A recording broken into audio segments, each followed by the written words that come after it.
Incwadi engiyivulile manje kwabase-Efesu 6 iverse 1. Nilalelisise bantwana nani bantu abadala. Lalelani nilalelisise. Bantwana, lalelani abazali benu enkosini ngokuba lokho kulungile.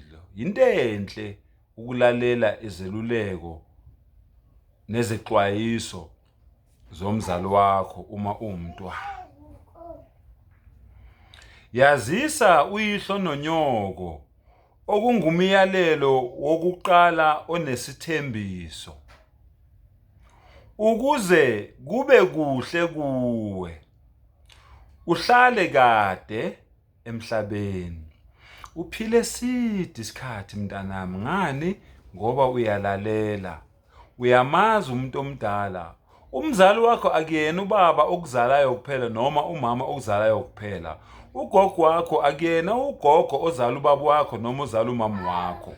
Umkhulu wakho akuyena umkhulu ozala ubaba wakho noma ozala umama wakho.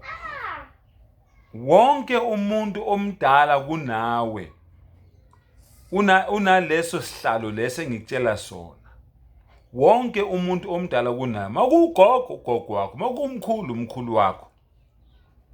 Unalesiqu leso engikutshela sona. Makumama umama wakho, makubaba ubaba wakho, makubhuti ubhuti wakho, makusisi usisi wakho. Makuyingane yakwenu omncane kunawe ingane yakwenu. Into ebalekile yini? Inhlonipho. Ukuze ini? Izinsuku zande, uphile kade emhlabeni. 4. Nani boyise nomama. Nani boyise nomama. Sekukhulunywa nabazali manje.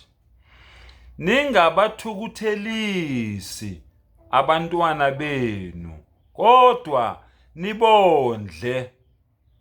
Khulunywa ngaloba baba laba abangafuni ukondla. Ungamthukuthelisi umntana wakho kodwa mondle. Akushiwonga ukuthi uzomondla mawusebenza. Kuthiwe abantwana bethu singabathukuthelisi kodwa sibondle ngokuyala. Singagcini ngokubondla kuphela ngokudla kodwa sibayale abantwana bethu, sibabonise nangokuqondisa kwenkosi ngendlela uNkulunkulu asiyale ngayo ukuthi senzani siyala abantwana bethu. Okubalekile ukuthi njani sibondle. Mfowethu, akungaphusheki ukuthi kuze kufike ekuthenini manje udadewethu noma umkakho noma ufoma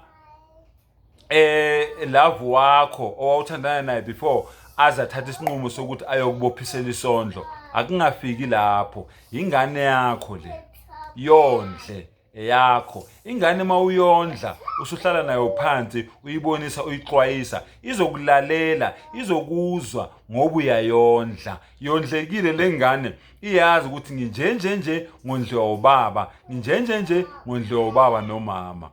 Asizondleni ingane zethu bafowethu. Lokho kuyamjabulisa uNkulunkulu. Ngiyabonga.